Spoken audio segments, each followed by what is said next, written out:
Yes, hello. Oh, Ian, what do you want? Have I done my history documentary? Do you know who I am, Ian?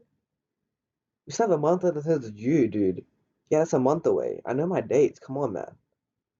I'm not gonna check the calendar, dude. Come on, I'm not sleepy. Okay, fine. I'll check the calendar. But I'm telling you, it's a month away. You just have to. You have to try.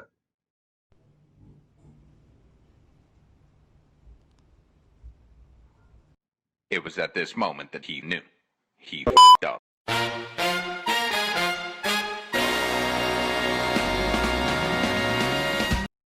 To fully understand the Battle of Moscow, we first need to have a general understanding of World War II. The cause of World War II had plenty of different reasons. These reasons include the worldwide economic depression and the Treaty of Versailles. Ironically, you could say World War I started World War II. By most people, Germany is viewed as the instigator for World War II. However, many historians argue that England and France should take the blame. Britain and France officially declared war on Germany when Germany invaded Poland in 1939, September 1st. It was at this moment that World War II had started in Europe. The war consisted of two main sides, the Axis powers and the Allies. The Axis powers consisted of Germany, Italy, and Japan.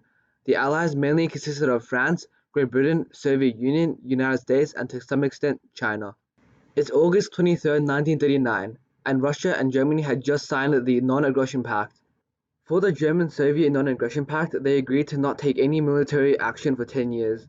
Soviet leader Joseph Stalin viewed this pact as an opportunity for the Soviet military to build up power without having to worry about Germany. Adolf Hitler used this pact to be certain that Germany was able to invade Poland unopposed. There was also a secret agreement within the pact in which they agreed how they would divide Eastern Europe.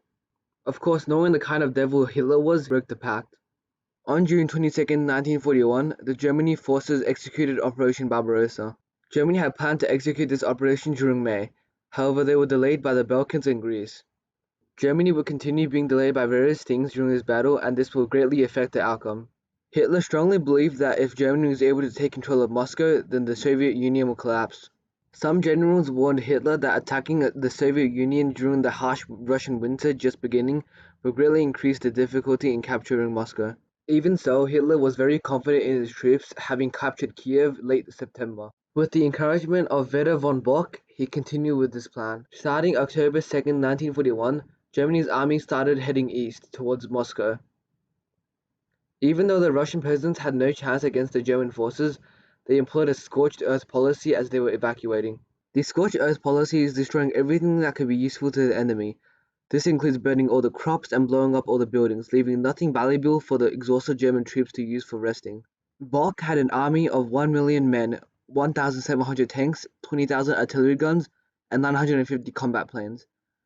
To defend Moscow, the Soviet Union only had 500,000 men, less than 900 tanks, and just over 300 combat planes. During the first couple of days, Germany made great distance towards Moscow. This was because Russian infantry divisions frequently had to go up against Germany's tanks without artillery support or plane support. By October 7th, all major roads leading to Moscow were open for the Germans. Large parts of the Red Army had been cut off and trapped at Vyazma and near Bryansk. Ironically, it was these armies that caused Germany's first problem. Germany simply couldn't afford to risk having such a large number of soldiers behind their force, so they were forced to fight those trapped armies. The melting snow and rain of early October also made the land in Russia nearly untraversable. During this time, the Soviet Union would harass the German forces, slowly exhausting them. It wasn't until November, when the land was finally frozen, that Germany continued with their assault. This gave Marshal Georgy Zhukov enough room to reorganize the Red Army's defense.